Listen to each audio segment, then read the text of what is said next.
Now, one thing I will say, Will, that attracted me to your booth was bums and boobies. Oh, yeah. And big FDM prints. Yeah. So we're going to start with that. There's a lot to get through here, but what is this?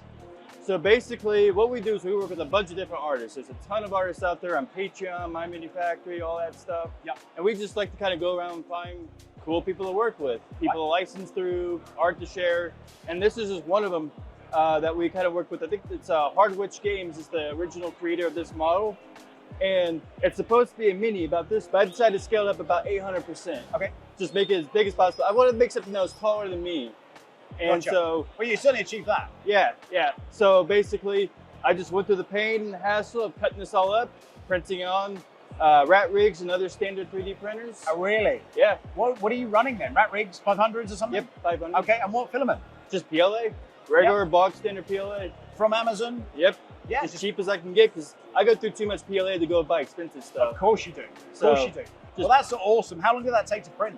I think this one was about 700 hours. Oh my word. But that's most, and a lot of that too is because it's a lot of, you hit start and you wait a few days for the print to finish. Yeah, I mean, it draws the eye, doesn't it, as well? Yeah.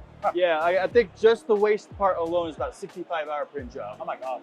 So that's incredible. That's incredible. Well, it's a great model, and it's the first time, it's probably one of the biggest models I've seen here, in fact. But you've got other stuff here as well. Now, these are very familiar to me because Zany Maker Zach, who we've interviewed in past interviews, does similar kind of stuff. It kind of feels the same kind of way.